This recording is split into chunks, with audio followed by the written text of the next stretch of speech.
Hello my friends, welcome to my channel. പുഴമച്ചാലം pro എന്ന YouTube ചാനലിലേക്ക് എല്ലാവർക്കും സ്വാഗതം. അടിപൊളി പ്രൈസിലാണ് ഇന്ന് നമ്മൾ ഫിഷിങ്ങിന് എത്തിയിരിക്കുന്നത്. ഓക്കെ, വീഡിയോയിലേക്ക് പോവാം.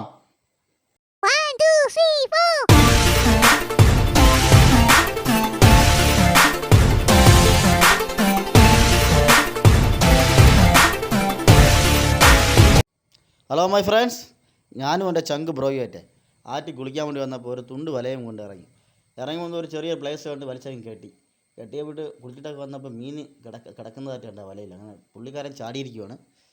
ഏതാനും നിമിഷങ്ങൾക്കകം ഒന്ന് രണ്ട് മീൻ കിട്ടുമെന്നാണ് പ്രതീക്ഷ. എനിക്ക് അപ്പുറത്തു കൂടി പോകാൻ പേടിയാണ്ട് ഇപ്പുറത്തു കൂടി കയറി ഇതായ പുല്ലിനെയൊക്കെ ചവിട്ടി മതിച്ചുകൊണ്ട് അങ്ങോട്ട് പോകാൻ വേണ്ടി പോവുകയാണ്. കൂട്ടത്തിൽ നിന്ന് ചങ്ക് ബ്രോയെ കാണാനില്ല. പുള്ളി ആ വലയുടെ അടുത്തെവിടെയെങ്കിലും കുരുങ്ങി കിടക്കുന്നൊന്നും അറിയത്തില്ല പുള്ളി. എന്നാലും നോക്കി നോക്കാം. പുള്ളീനെ കാണാനില്ല. അത് നമ്മുടെ വല കിടക്കുവാണ്. മീൻ കിടക്കുന്ന പുള്ളിക്കാരൻ കിടക്കുന്നുണ്ട്. അതാ പുള്ളിക്കാരൻ്റെ കയ്യിലൊരു മീൻ കിട്ടിയിരിക്കണം. അടിസക്ക കണ്ടാ, ഒരു അടിപൊളി മീനാണ് കിട്ടിയേട്ടാ. ഒരു മിനിമം കുഴപ്പമില്ല, നല്ലൊരു മീൻ കിട്ടിയിരിക്കും. നല്ല സെറ്റ് മീനാണ്. ഇത് മുള്ളനെന്ന് പറയും കേട്ടോ ബ്രോസ്.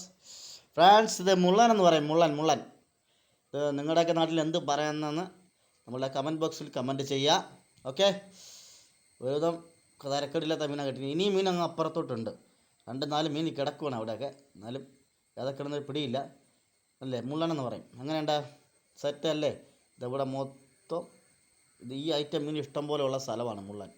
ഇതിനെ കുഞ്ഞു മീനുകളുണ്ടാകും. ഇതിനെക്കാട്ടി കുഞ്ഞ്. ഇതിപ്പം പകുതി വളർച്ചയായ മീനാണ്. എൻ്റെ ഭംഗി, വാലിൻ്റെ ഭംഗി ഉണ്ടല്ലേ, ഫ്രഷ് സാധനമാണ്. ഇപ്പം കുറച്ചൊരു 15 മിനിറ്റായിട്ട് വീഴുന്ന സംഭവമാണ്. ഇത് നമ്മൾ നെയ്യാറ് ഒഴുകുന്ന ഒരു സ്ഥലമാണ് കേട്ടോ. കാട്ടാക്കട, ട്രിവാൻഡ്രം ജില്ലയിലെ കാട്ടാക്കട പ്രദേശത്ത് നെയ്യാർ ഡാം ഒഴുകി വരുന്ന ഒരു സ്ഥലമാണിത്. പിന്നെ അടുത്തും ഒരു മീൻ അടിച്ചിരിക്കുകയാണ്. അത് പുള്ളീനെ കാണാനില്ല, മുങ്ങിക്കിട്ടിരിക്കുകയാണ്. അവിടെ ഉണ്ടെന്ന് തോന്നുന്നു സാധനം. കണ്ടില്ലേ, പിന്നെയും ഒരു മീൻ. അത് വിടുന്നിട്ട് കുറച്ച് നേരം ആയെന്ന് തോന്നുന്നു. കാരണം എന്താ പറയുക, വലയെ മൊത്തം അടിച്ച് കുരുക്കി അങ്ങ് റെഡിയാക്കിയിട്ടിരിക്കുകയാണ്. അതിൻ്റെ തീരുമാനമായെന്ന് തോന്നുന്നു. അതിൻ്റെ ജീവനോട് തീരുമാനമായി. ഇന്ന് നമ്മൾ ഈ മീനിനെയൊക്കെ എടുത്ത് നമ്മൾ മുളകും ഇഞ്ചിയും പച്ചമുളകും വെളുത്തുള്ളിയും ഒക്കെ ഇട്ട് അരഞ്ഞ് അങ്ങോട്ട് സെറ്റ് ചെയ്ത് വരഞ്ഞ് അരച്ച് അങ്ങോട്ട് ചേർത്ത് അങ്ങോട്ട് പൊരിച്ച് സെറ്റാക്കി നമ്മളൊന്ന് തിന്നും. ആരും കണ്ടിരിക്കുന്ന ആരും കൊതി വിടരുത്. ഓക്കെ, അത് മൊത്തം പണിയായിരിക്കുവാണ്.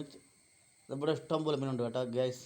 ഇഷ്ടം പോലെ മീനുണ്ട്. നമ്മൾ കൊണ്ടിട്ട് ഒരു 15 മിനിറ്റ് പോലും ആയിട്ടില്ല. അതിന് മീനാണ് ഈ 3 മീൻ അടിച്ചത്. ഇത് രണ്ടാമത്തെ മീനാണ്. ഒരു മീനുണ്ട് അപ്പുറത്ത് കിടക്കുവാണ്.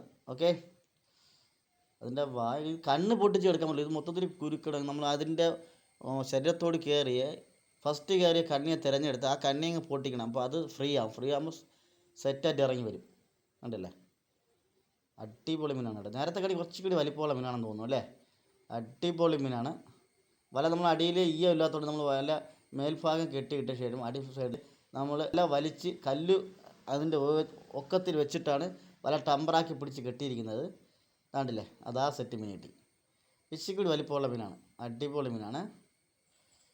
സെറ്റ് മീനാണ് കേട്ടോ. അടിപൊളി സെറ്റ് സാധനമാണ് സംഭവം. ഇതും ചത്തിട്ടില്ല. ചെറിയൊരു പുള്ളിക്കാരൻ ഈ മീനിൻ്റെ വായിലൊക്കെ കിസ് വെച്ച് കളിക്കുകയാണ്. ഓക്കെ.